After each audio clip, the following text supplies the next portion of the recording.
I'm most comfortable on the ground, obviously, especially on top, and preferably in the crucifix position on top. Not that I would ever try to work to get to there from the ground once we go to the ground Saturday. But no, I like side control, even half guard, on top. So I will be relieved when I'm in my comfort zone. I don't believe in playing someone else's game. I don't think it's any secret that Mark's game is standing up. Hey, what's up? Yeah, keep walking.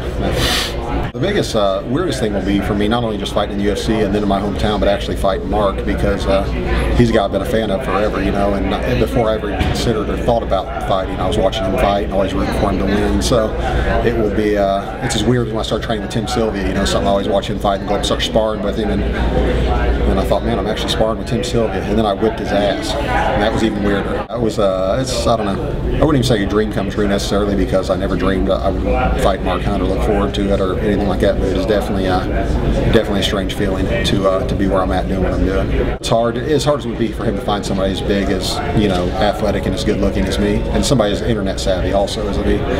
He would have to search the internet for years to find somebody as good on the internet as me, but I think I just basically train for what I need to do, train for, not so much to defend necessarily what he's going to do, but train what I need to do to win the fight, and just did it over and over and over again with more conditioning than I would ever care to do again for the rest of my life. So I will really feel ridiculous if I tire 2 minutes in because of the adrenaline or the lactic acidosis or whatever the latest thing is that people get, but I think I'll be fine cardio-wise with everything I've done, and if not, then there is no getting me in shape. I'm literally in the best cardio shape I could possibly be in. My dad didn't ever take any excuses growing up from us on anything.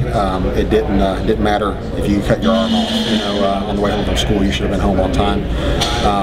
And so, pretty much, I would love to have excuses. I'd love to start making them now and saying my back is sore, I'm having pre-fight jitters, or training camp didn't go well, but I had over 12 weeks to prepare for this. I knew who I was fighting 10 weeks ago. I had great training partners. I did everything I could possibly do to win, so I have absolutely no regrets if it doesn't come out my way, other than obviously it not coming out my way. But I have nothing to blame it on. Until if I do lose, then I'll have plenty of excuses for the internet the next day. But my dog died, I got a hangnail, everything. But no, I don't have one thing I wish I would have done differently for the entire camp or for any of it. I'm in the best possible shape I can be in, and worked as hard as I could possibly work, and still maybe even too hard, to where the point I'm overtrained a little bit. See, there's my first excuse. But no, I'm just taking it easy this week, resting, because it is like one more day cardio is going to make a difference at this point. It surprises me because my level of competition has been second to none on who I've fought. I've beat some of the best in the world. Maybe the best at the bar. I've beat some of the best homeless guys that have ever stepped into a cage. But no, sorry to all my opponents for saying that. I'm really happy with the contract. I was surprised when the UFC offered me the contract. I kind of wondered if they weren't really familiar with my internet legend, because it was way more than I expected to get. And of course, I didn't know I was fighting Mark Hunt at the time either. But yeah, it was way more than I thought I would get, and then the opportunity to fight in my hometown, so it's all come together. It's going to be like a storybook ending, unless I lose.